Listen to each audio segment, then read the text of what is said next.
खुद का कमरा इतना बड़ा, ये मेरा रूम है। और कई कई माताएं कहती है अभी मेरे बेटे की शादी होने वाली है, ये बहू का रूम है। अच्छा, और भगवान का छोटा सा, उसी में ठाकुर जी बैठे। तिरुपति गई थी तो वेंकटेश भगवान को भी ले आई, नाथ द्वारा कई तो श्रीनाथ जी को ले आई, मां मुंबई के गणेश मंदिर गई तो गणपति जी के लिए आई, कहीं गई रामेश्वर तो बद्रीनाथ रामेश्वर जी को ले आई, बद्रीनाथ गई तो बद्रीनाथ जी के लिए आई। सारा देवी देवता बेचारा खसक खसक के बैठा, इतनी सी जगह में सारा देवी देवता इतनी सी जगह में बैठे। कहीं गणेश जी छोटी सी मूर्ति वो भी खसक है, और गई तीरथ करने तो वहां से और ले आई। तुम देखना कई मंदिरों में ढेर लग रहे हैं देवी देवता, ढेर इतने सारे, सब देवता हम खसक खसक के खसको रे। बद्रीनाथ गई अभी लेके आएगी, चलो खसको। फिर जगन्नाथ गई, वहां से पकड़ लाई। सारे देवी देवताओं को इतने से मंदिर में ढेर लगा के रखा। गणेश जी तो बेचारा फूल में दबा दबाया बैठा, सब बैठे, सारे देवी देवता बैठे।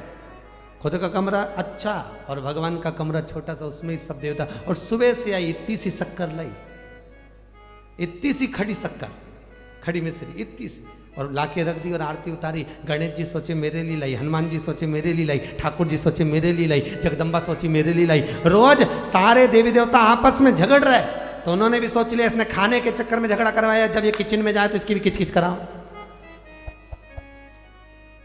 पुष्टि मार्ग में वर्णन किया गया, एक साधे सब सधे, सब साधे भी सब। घर में जैसे बेटे का कमरा होता है, वो अकेला उसमें रहे, उसकी बहू रहे, उसके बच्चे रहें, ऐसा भाव होना चाहिए। जिस मंदिर में हमारा ठाकुर बैठा है, उस मंदिर में भोलेनाथ जी विराजमान है, ठाकुर जी विराजमान है, फिर उनकी सेवा अर्चना हो जाए। अगर शिव की अर्चना चल रही शिव की, राम की अर्चना हो रही है राम की, कृष्ण की अर्चना हो रही है कृष्ण की, जिसकी हम अर्चना कर रहे हैं वो अर्चना हमारी मूल होना चाहिए, उसमें अधिकता नहीं होना चाहिए, अधिकता।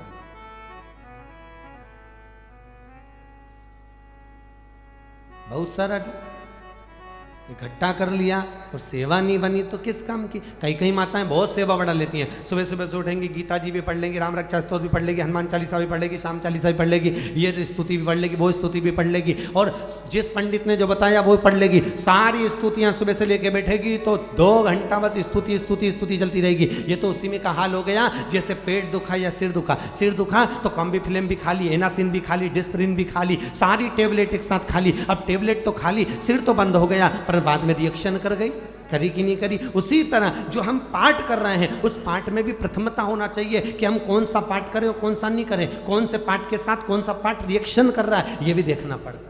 ऐसा थोड़ी ना हनुमान चालीसा पढ़ रहे हैं तो शिव चालीसा कब पढ़ना, राम रक्षा स्तोत्र कब पढ़ना, राम रक्षा स्तोत्र के बाद में गीता जी का कौन सा श्लोक पढ़ना, तो गीता जी का पाठ कब होना, ये शास्त्र संबद्ध बात है। अब मालूम पड़े तुम तो सुबह से उठी और पोथी खोली और एक लाइन से सब पढ़ दिया, तो ये तो रिएक्शन करेगा इस सरी, घर में अशांति उत्पन्न करेगा इस सरी। हर चीज का एक समय होता है कि कौन सा पाठ कब करना चाहिए, कौन सा स्मरण कब करना चाहिए, कौन सा भजन कब करना चाहिए, कौन सा कीर्तन कब करना चाहिए, समय की बात। आप लोग खूब दान दे रहे हो, खूब पुण्य कर रहे हो, खूब मालपुओं का दान दे रहे हो। जब श्रावण महीना आएगा शंकर जी की पूजन कर लोगे, जब चैत्र महीना आएगा नवरात्र में जगदम्बा की पूजन कर लोगे। सबका एक समय होता है। उसी तरह पाठ की भी मूलता होती है कि गीता जी का कौन सा श्लोक कब पढ़ना है हमको, राम रक्षा स्तोत्र कब पढ़ना है हमको, हनुमान चालीसा कब पढ़ना है हमको, शिव चालीसा कब पढ़ना है हमको, उसका एक क्रम बना हुआ है।